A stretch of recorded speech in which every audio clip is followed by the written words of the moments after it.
Welcome to the Sports Science Dudes. I'm your host, Dr. Jose Antonio, with my co-host, Dr. Tony Ricci.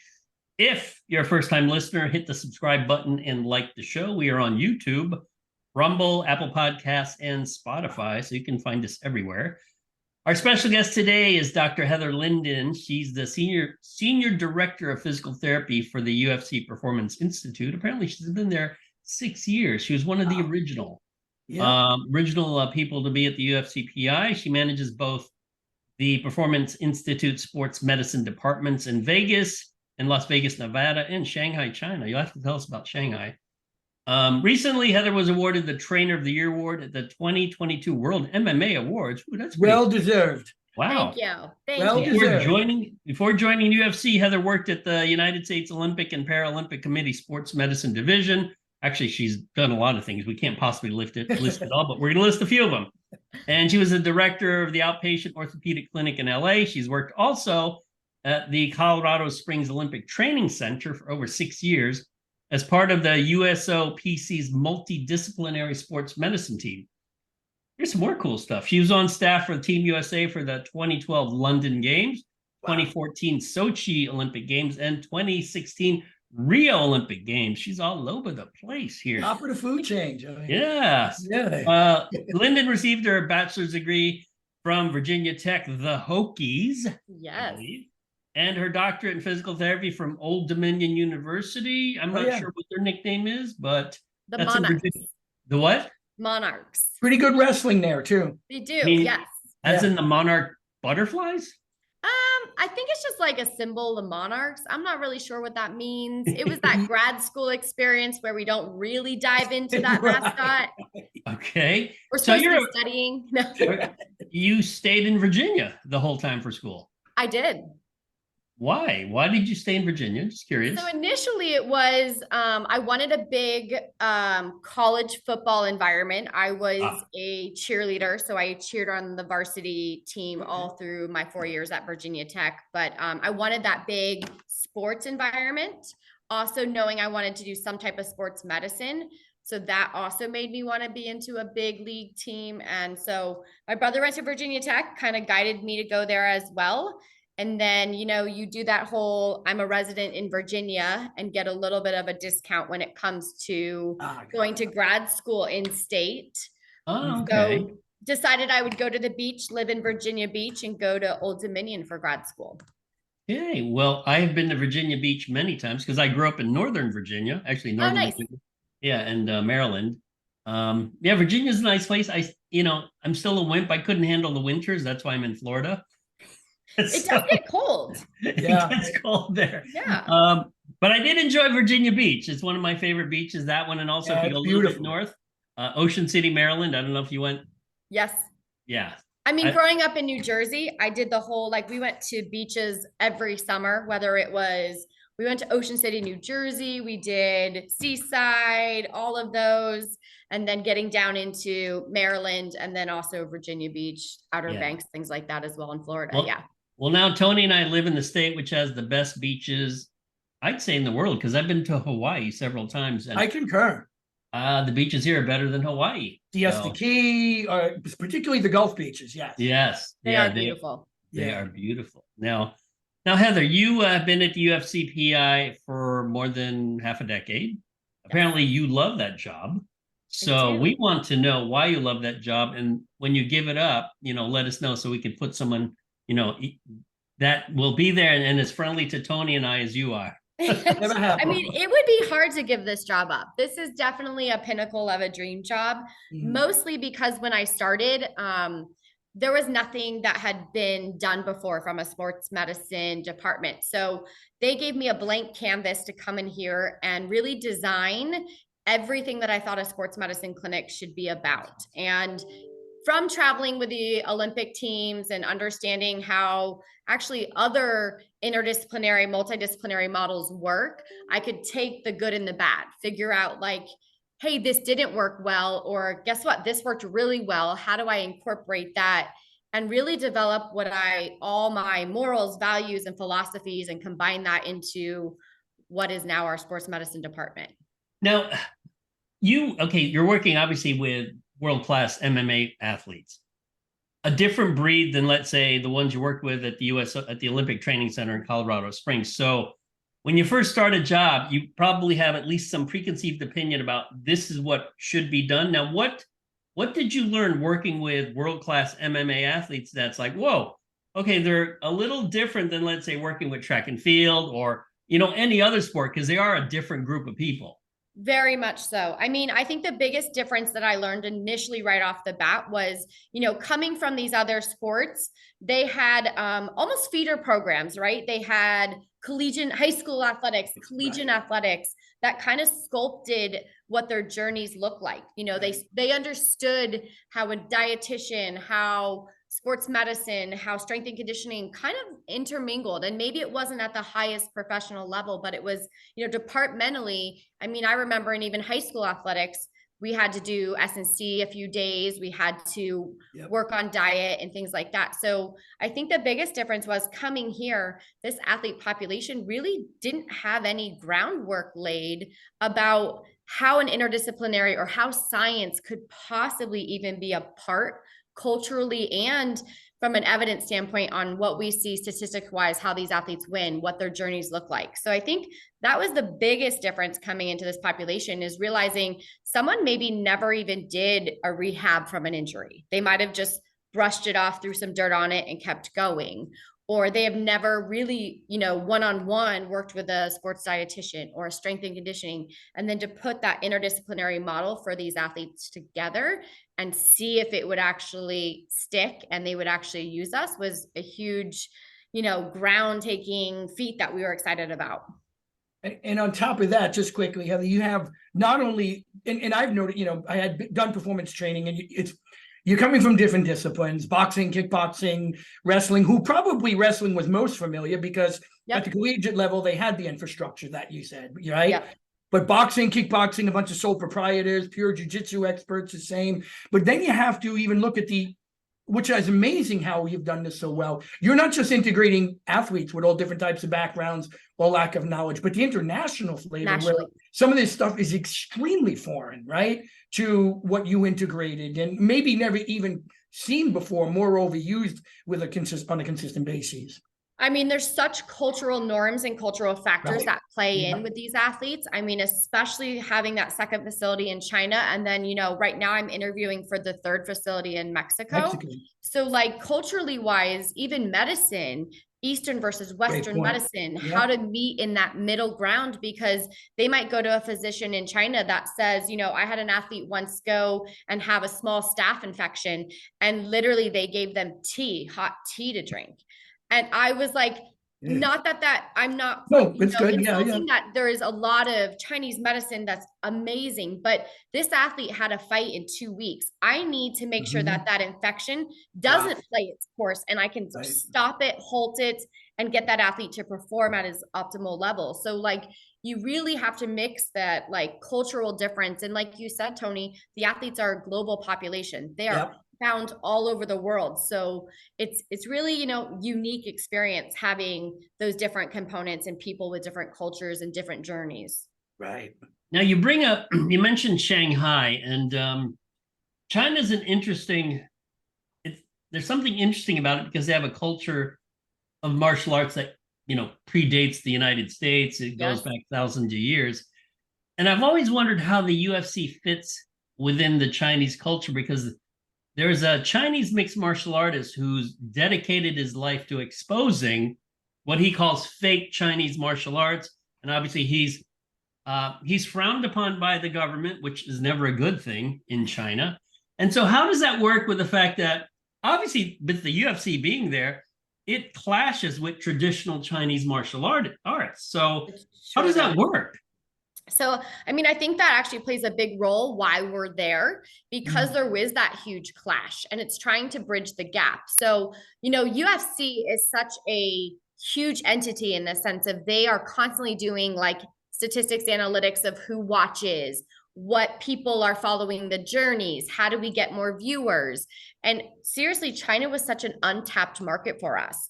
And like you said, it's quite shocking when you would think about it, because culturally they have they've had mixed martial arts for years. Right. But it's one of those things where I think we found, like, how do we bridge the old school, mixed martial arts with the new age, and how do you meet in the middle? So by developing our facility there, it's not only a performance center, but it's also an academy style, Right. where it can help young athletes that are interested in mixed martial arts bridge that gap into that new age. Because what we saw happening is the old school mixed martial arts didn't have a professional sports journey. And the athletes would try to come into our new age mixed martial arts and maybe not quite get as high ranked, or that journey wasn't as long and as successful. So by creating an academy and bridging that gap, we're bringing in new young athletes that really want to compete at the highest level of mixed martial arts,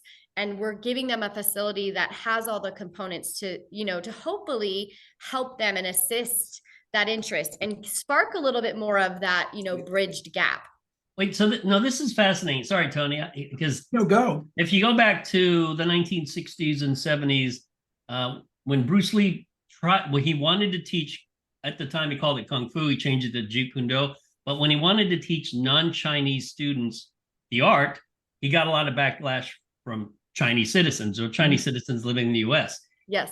And I'm wondering if there's that kind of backlash, because there's a lot of traditionalists still in China whereby, Wing Chun Kung Fu or some sort of other style of Kung Fu, when in fact, if they try to implement those techniques, and Tony, you can comment on this, it doesn't seem to work in, I'll use the quotes, real world, or at least in the cage, versus you got to learn to box, do Muay Thai, you got to wrestle. In fact, as we all know, it seems like wrestling or grappling seems to be the basis. Yes. And that's not a, correct me if I'm wrong, Tony or Heather, grappling isn't typically what you associate with the Chinese, or, well, Japan's different because they have jujitsu.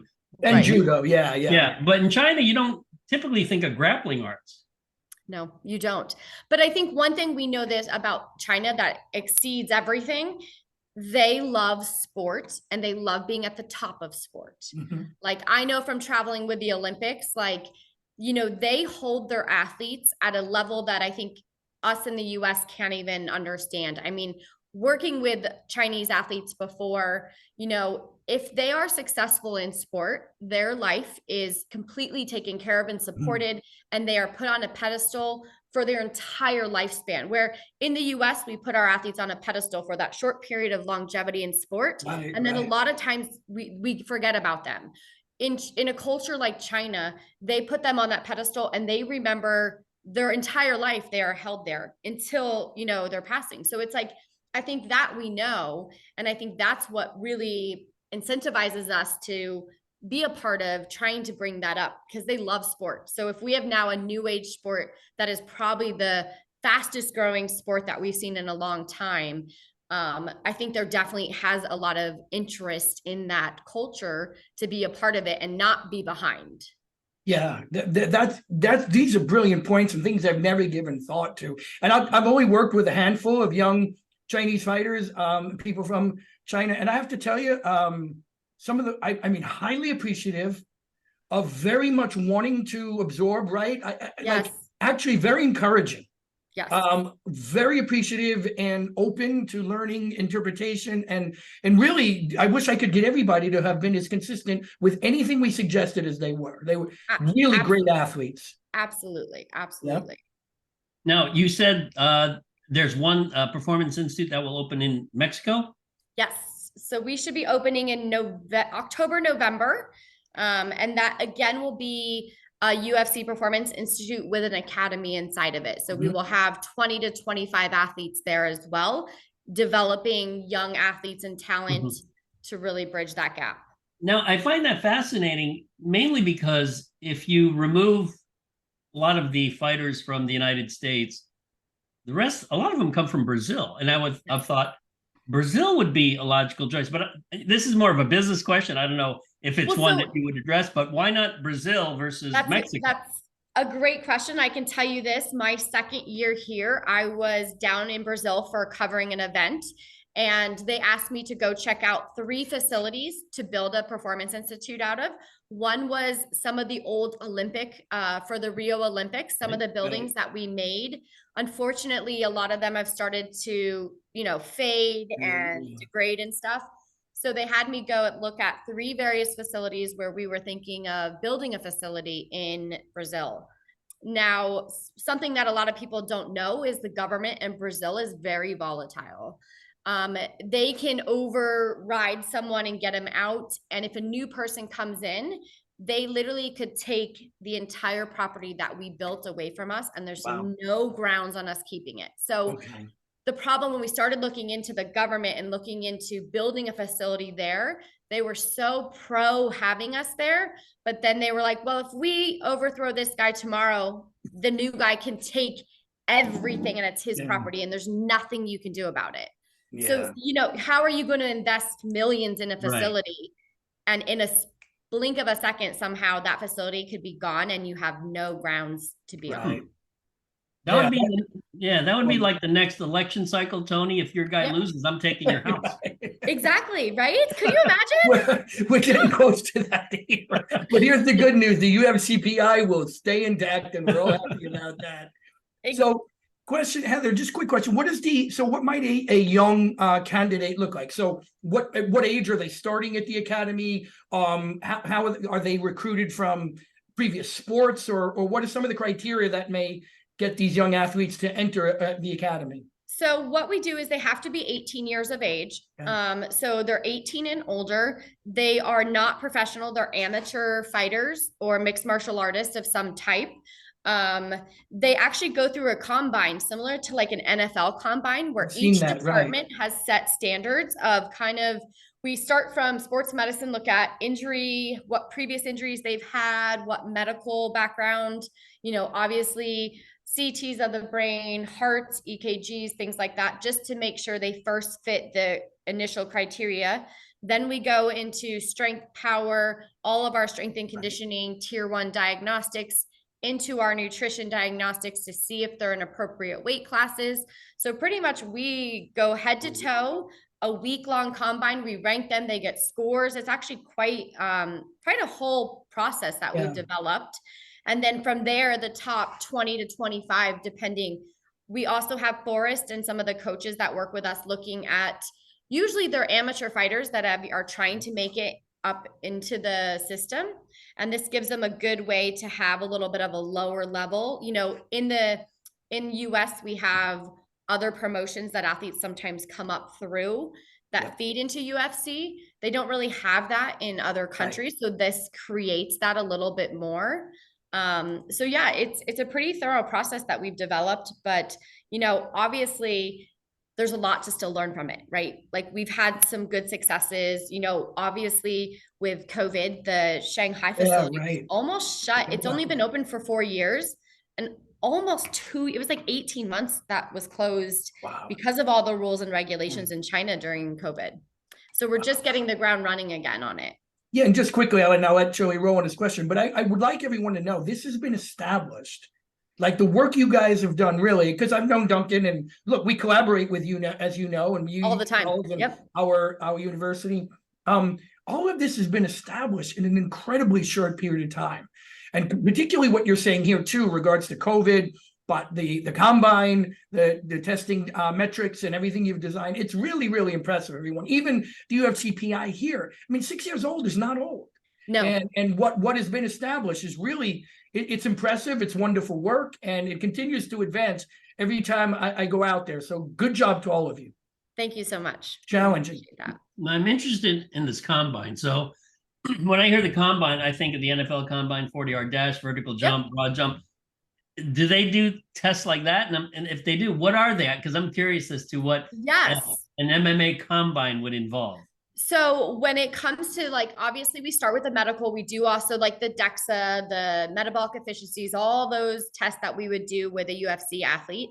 But then when it comes to strength and conditioning, they'll do strength profiles, they'll do power profiles, they will do VO2 maxes, they will do any of the profiling tests that we have established data and objective measures to see where, like how much power a certain weight class has, how much strength a certain weight class, how, what is their aerobic capacity, you know, anaerobic, all of that kind of stuff. But then we also look into, there's a grappling area, there's a jiu-jitsu area, there is a like, so our coaches in Shanghai have developed like pretty much criteria of different types of mixed martial arts of then performing. Like you're going to do takedowns, you're going to do striking, you're going to do this. And they're graded by coaches on what the performances look like and stuff. And then that's all tallied, which it's very similar Really to neat. an NFL combine, but we keep modifying it every year to make it more and more based on the mixed martial artists and the data that we have found with our journals and everything else that we're pulling statistics from to really try to mimic what that'll look like. You know what would be interesting, Tony, if we got that combine data? And how many subjects would you have combine data on roughly? So normally we'll have anywhere, I would say 25 to 40 athletes competing for 20 to 25 slots. Okay. Now we do it every 6 months. So like the athlete will get a 6-month contract. They'll be put up in housing. They'll be fed. They can train, all of their expenses. And then they're guaranteed, I want to say they're guaranteed like 2 or 3 fights, or, you know, offered during the 6-month time. And then they have to retest in 6 months and see if they still keep making those tough spots. So, I mean, we've done it now. Our first year we had 2 combines. Then we took like probably 18 months off. Then we had another 2. I would say we probably have about 5 combine data, like objective measures of what it looks like. And to see the evolution from day one, where we started, where it was like very minimal testing, to now how thorough our coaches and all of our interdisciplinary team has made it. It's pretty cool. Yeah, you've done a great job quickly on this. Yep. Yeah, Tony, it'd be interesting to get that combine data and then correlate it with performance, actual performance in a fight. Yep. Yeah. Because as you and I know, predicting human performance is So exceedingly difficult. I mean, I always go back to, if you go to the NFL Combine and Tom Brady, who would have thought Tom Brady would have turned out? I mean, he's slow, his arm's not that strong. I mean, okay, so why would he be good? Well, because there's something up here that you can't measure. Yeah, exactly. And I mean, you look at our athletes, like that's the coolest thing about our athlete population, right? Like genuinely, when we've sat and done diagnostic testing on majority of our athletes, I would say probably 50-50. 50 look like a fine-tuned machine, and 50 are like, can't even do a squat, a lunge, don't have good running mechanics, yet they can fight. They can fight, right? Yeah. So like there's that special piece that, you know, is unmeasurable and that these athletes can have. So it's so cool to see the different like scales of athleticism on various that make a mixed martial artist. Yeah, and that's fantastic. And what it does, I mean, I think what you're doing is wonderful, but there are the unpredictables, as you noted. In the US, though, I think the combine is even less indicative now, because combine training is a separate business, right? Yes. People train just for a combine.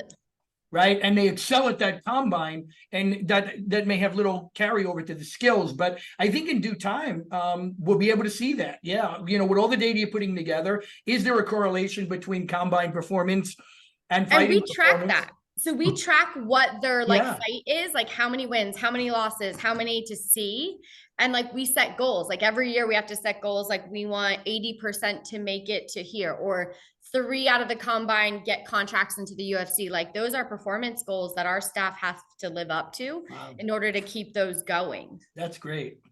Yeah, because I wonder how many athletes, like you said, they, based on combine data, you're like, wow, they're rather average or not very good, but there's something else about them. And I wonder how many of those guys or girls might be overlooked just because they don't fit that mold. But it is fascinating you're collecting this data, because at least you're making an assessment, and we can always change the assessment down the road. That's right. And that's what we do. We keep changing it. Like we'll look at all their previous fights, like Forrest and Dean, the head coach there, will look at all their previous fight statistics on striking, grappling, like how they win, and pull that into also the combine. That's a whole nother section of more just analytics of the fight metrics. That's so cool. Yeah. It's constant. It's And it constantly flow. There's nothing static about this, which is kind Nothing. of neat, actually. Which is why I love my job so Exactly. much. Yeah. Yeah. In Lost terms you for a of, second. Go yeah. on.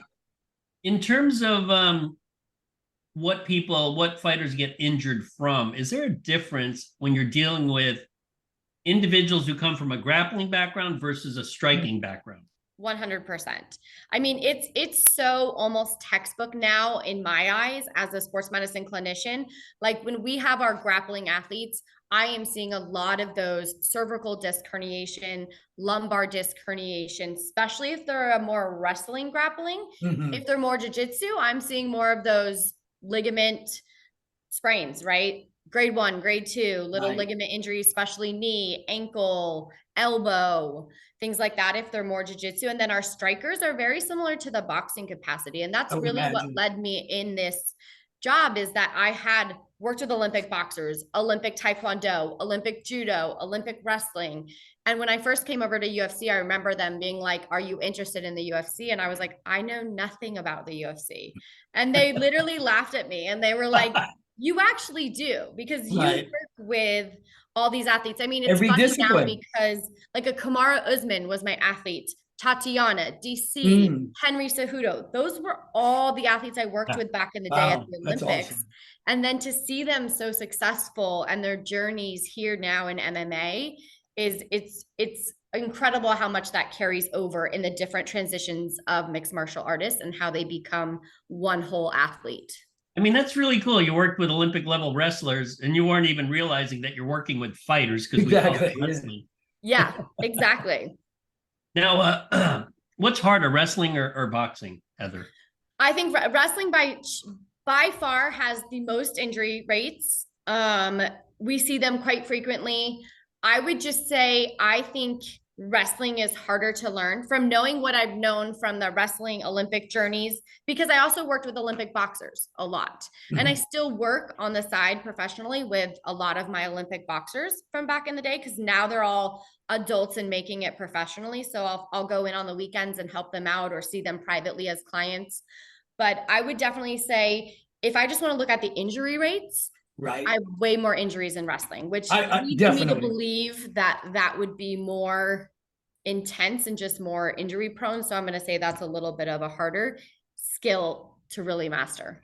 Yeah, peripherally, you'd see that, right? The sheer, unfortunately, it's hard to really look at the damage in boxing itself because of the aggregate on the cognitive side and the brain itself. But I would think certainly at the joint level, and structurally, wrestling is going to be a lot more wear and tear for sure. Yep.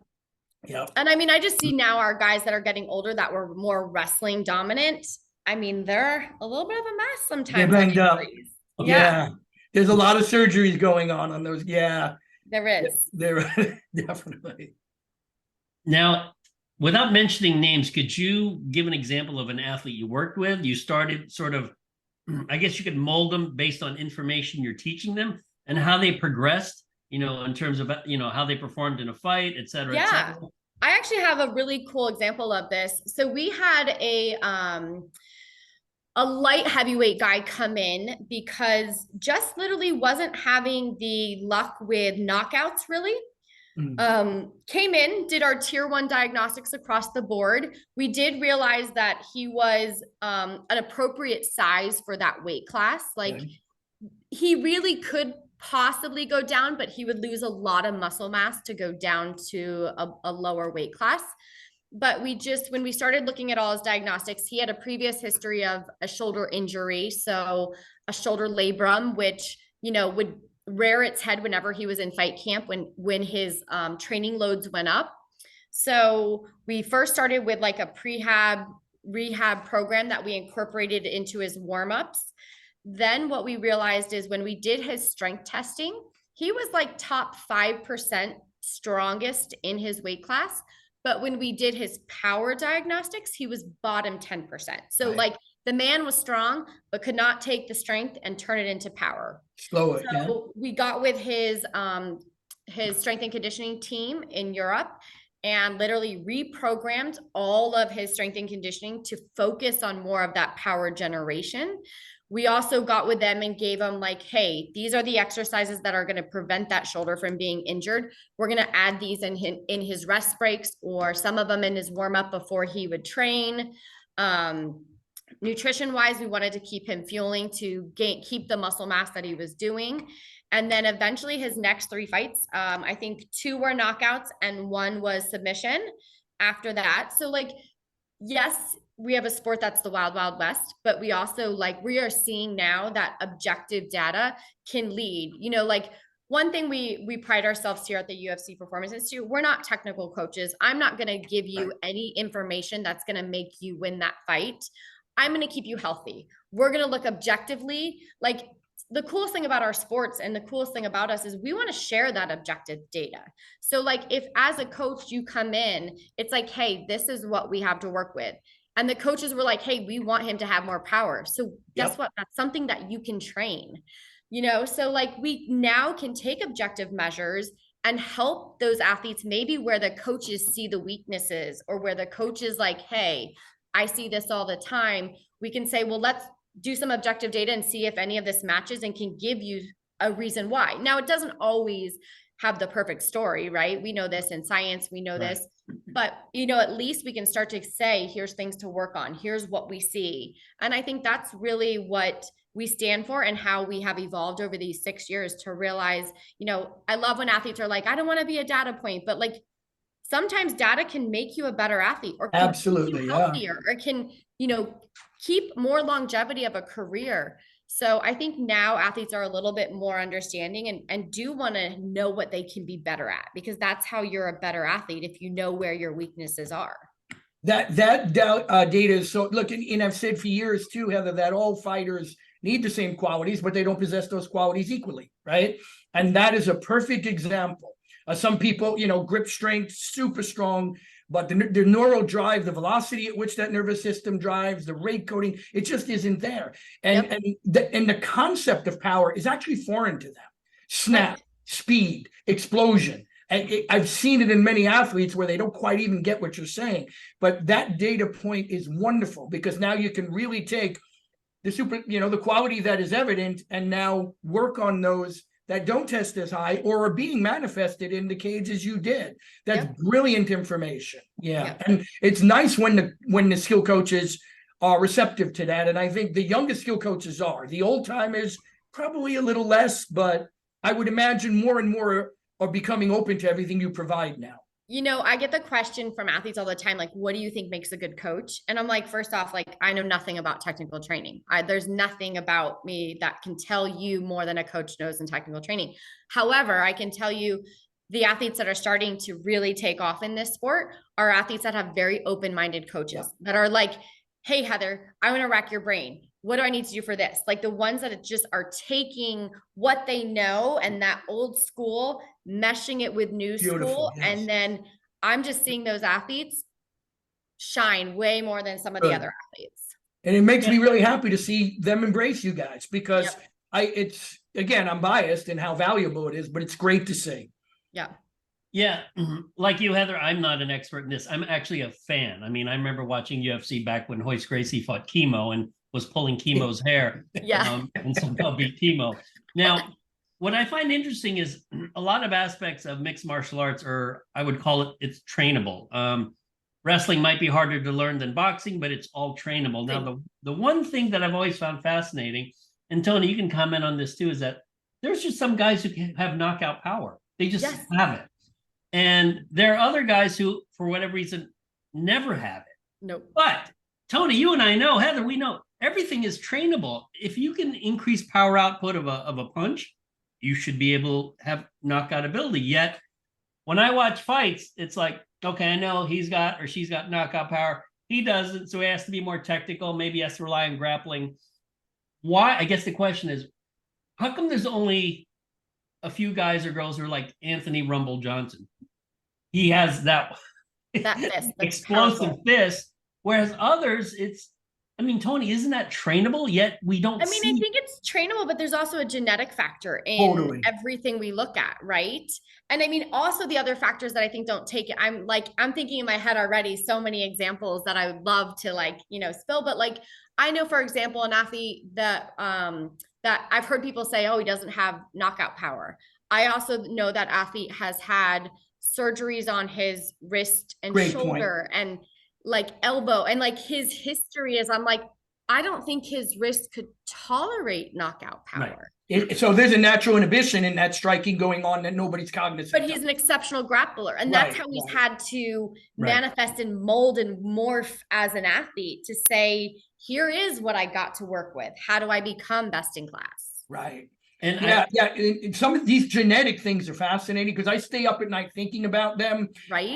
I think everything from depth perception, knowing where to strike from, the distances are important, the capacity for double pulse, right? Fire, relax, upon impact, tighten. There's a genetic component that must exist there. Yep. Segment length, right? The intramuscular and intermuscular coordination that may be more natural. There's so many factors there. Right. And it is amazing because some guys look like they should have it and they train it and they train it and they train it.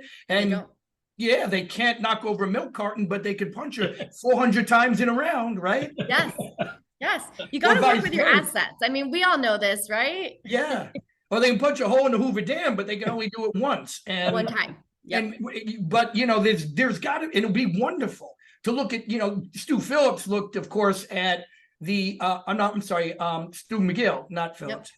Stuart McGill at the double pulse and the point of impact, how there's that tightening so that, the stability and all that force goes into the opponent. But I think it'll be a great thing one day.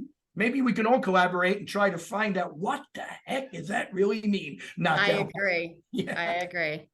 Yeah, and as a fan, and then Tony, because you've trained a lot of these fighters, it seems like those guys with knockout power, they rely on it so much that when they meet someone who they can't quite connect with, it's as if they're like, it could be an issue. Yeah, It's like, oh my God, now what do I do? Because they're flustered. Yeah, it's sort of like Deontay Wilder. He knocks out 99.99% of every human on earth except for Tyson Fury. Exactly, right. And what's crazy is like I work with him and he's not that big. Like he's tall. He's tall. Right. Intellectually wise, he has that leaner bone mass to him. And he can knock out everybody else but him. And it's crazy. Yeah. Right. I just think one quick point to reiterate what Heather said was so valuable because everybody's sitting back in their chair with Doritos and a beer criticizing why somebody isn't doing A, B, and C, and I've worked with fighters that I know, and they've been treated by Heather that have had 23 surgeries. No one has any idea about that. 23 surgeries in their MMA career. No one has any clue about that. And they have no clue as to what that slows down, what it inhibits. Their fourth neck surgery. How well can they take a punch after their fourth neck surgery and the inability to train it, right, Heather? And 100%. And we're not in a sport. I laugh because, I've had offers from other sporting leagues to go join them. And I literally was like, it would take millions to get me away from here because I have an athlete that walks in my door and says their arm is literally falling off and they're like, I can still fight, Heather. I work with other professional athletes and they're like, my big toe is stubbed. I'm out for a month. Did you say soccer players or wimps? Is that what you just said? I'm just saying there's other athletes that maybe don't have the mentality of a combat sport athlete. Very good. I can value that. And just like he said, we're in a sport where they do get injured. Like the sport is like trying to test the human body at its max capacity in every aspect, which is not unlike every other sport. So of course, even their fight camps, like the injuries we see leading up. I mean, we've had athletes with torn ACLs, torn MCLs, fight world championships and win, which what football player with a torn ACL do you see go out there and actually perform?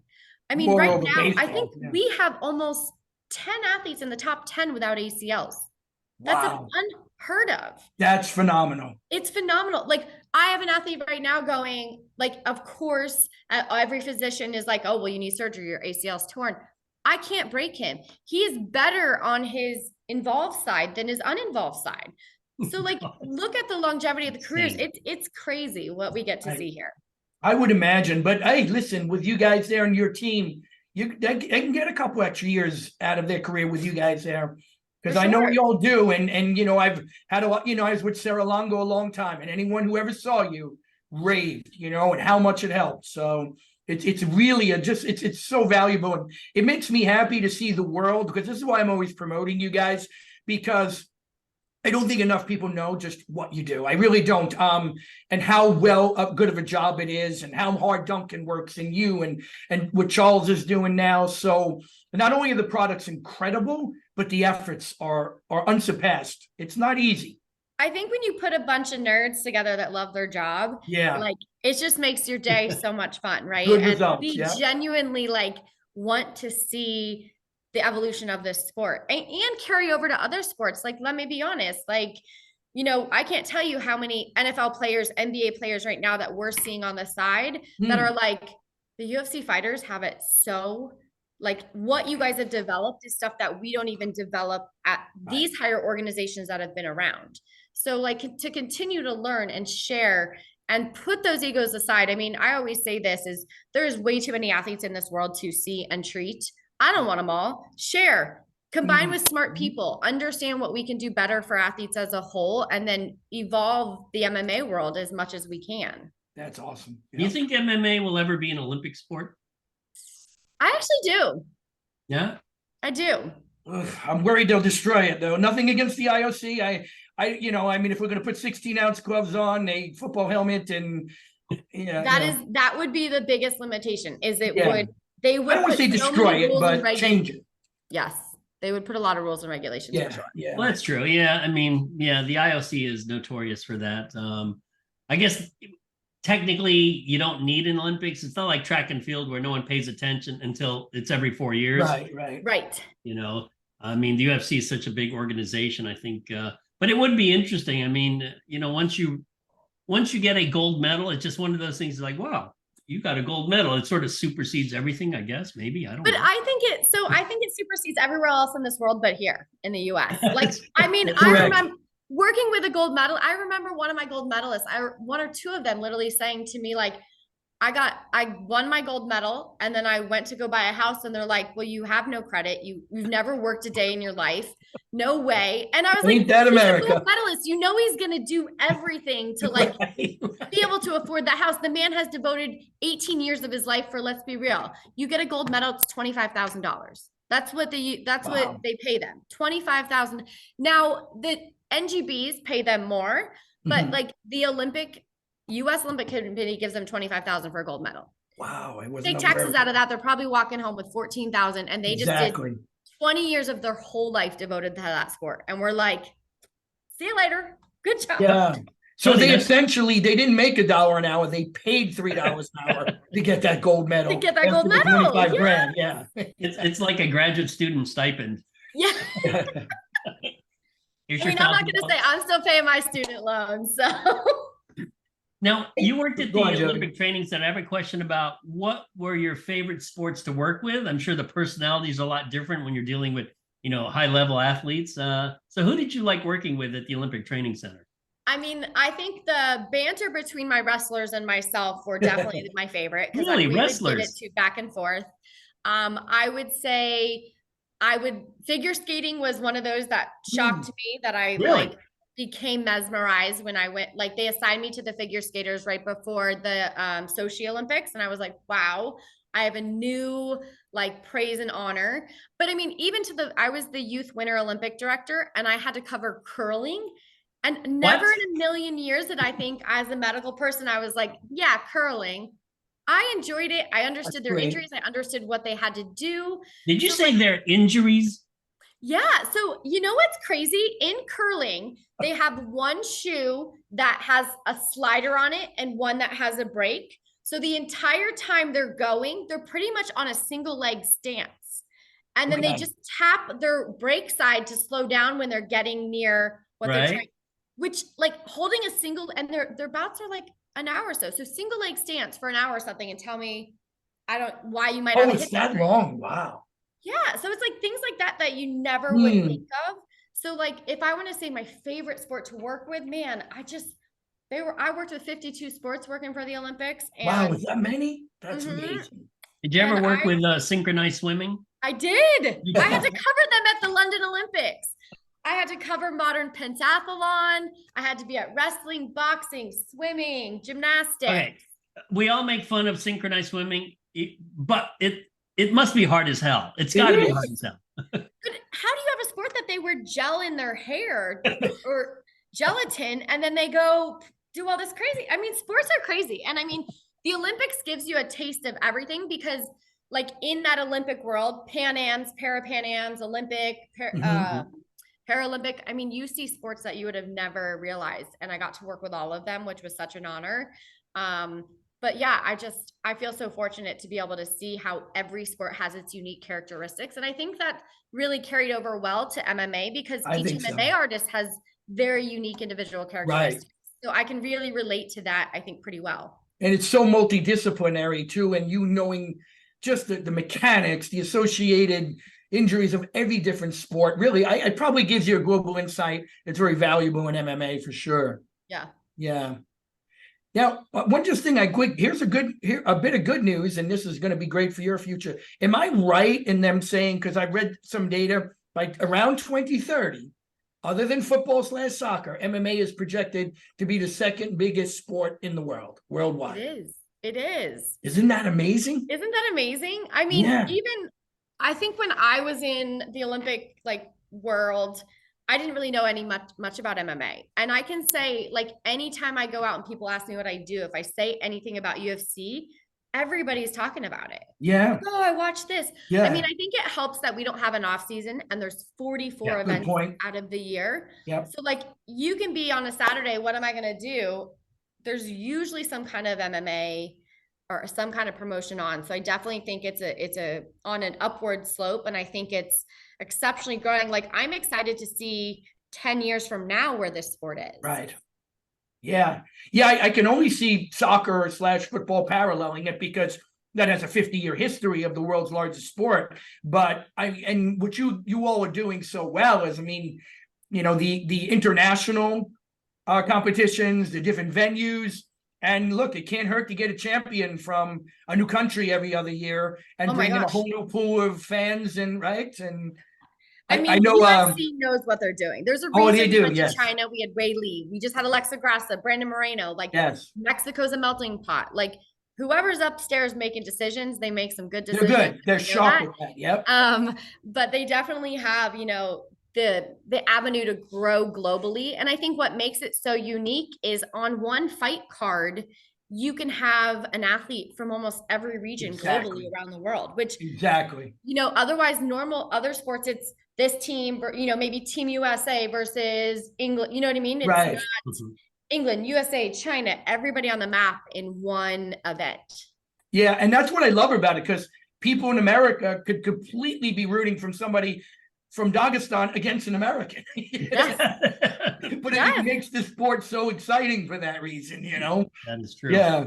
And it does make sense that the UFCPI will open in Mexico because, as you know, Tony, the tradition of Mexican boxers has been amazing. I mean, some of the best fighters come out of Mexico, and it would seem natural that some of them would gravitate to MMA, I think.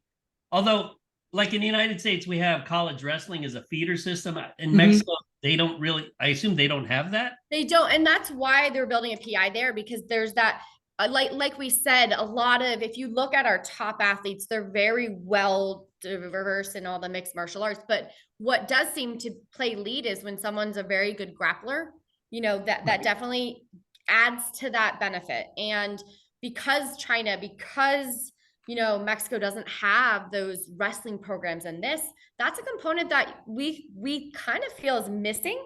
And that's why we hope by having that academy with wrestling coaches and things and bringing in other people that will help to kind of build on that grappling foundation. Yeah, I foresee that in a positive nature exploding, the interest exploding and changing the dynamics of certainly well within the region of the academy, the whole dynamics of youth sports there. I think it'll have that great of an influence. Yeah, I do too. Now, we're a little bit out of time, so I want to be respectful of your time because I know you got to get back to work. Tell us, are there any new things coming up? Is there any new data that we can all collaborate on? Because we've published already a couple papers with you guys. So Yeah. So what's new coming up with the UFCPI? What's new? There's actually some cool stuff that's coming out. We are finally, I think, staffed appropriately. So we can sit back and start to look at and do a little bit more research engagement. So I know nutrition is doing a study on sweet sweat to figure out all the foundations of that, which is a really interesting study when it comes out. I know our sports medicine team is working with a company called ProtoCool to actually cool the carotid arteries. That helps with concussion management, helps with recovery. Awesome. We have some sensory technology where like to downregulate symptoms that we're going to start to do research on. And then the coolest thing for my team is my team will now be included on event injury maintenance, which is something that we've never done. So we'll be now backstage helping if an athlete gets injured, reviewing what the injury is, explaining what their return to play protocols look like, publishing return to play protocols out there for concussions, working with nutrition and everything. So actually, like, there's a lot of really cool stuff that, you know, in 6.5 years, we've been striving to come full circle and be a part of these athletes' journeys from getting into the octagon and then after even the octagon. And we're finally laying a lot of stones to get there. So very cool. Fantastic. And when you finally get some free time, which is never, we'll all research together and find out what the hell causes power in a striking punch. All right. I love this. We're going to figure that out, Heather. I'm telling you, we're going to figure it out one day. I like this. If you figure that out, you'll be a very rich man. Tom. Yeah, well, that's the second reason why. Yes. Count me in on this one. Well, Dr. Heather Linden, you know, I want to thank you for coming on the Sports Science Dudes. This has been a great conversation. If you're ever in South Florida, you got to let us know. For sure. I love Florida. So I definitely, my dad lives in Jacksonville. So I do get there quite a bit, but I have to make it down south a little bit more. So I would love to definitely meet up with you all when I'm there. You must. And you've convinced me that Vegas isn't as bad as I thought it was. I haven't been there probably in 10 years because I got sick of the place, to be honest. Your next trip will be your tour guide and no normal things in Vegas. Yes, and if nothing else, Joe, you got to go see the PI. Yes. It's beautiful. If nothing else, go visit them there because it's really an inspiring place to visit, and they did a wonderful job with the place. It's great. Well, next time the NSCA has a conference out there, Tony, we'll go out there. Okay. Because I want to visit. All right, that's a deal. We'll do that. Sounds good. So thanks, Heather. Appreciate your time. Thank you. Hopefully we'll catch you in South Florida. Sounds great, guys. See you soon. Thank you again. Bye now.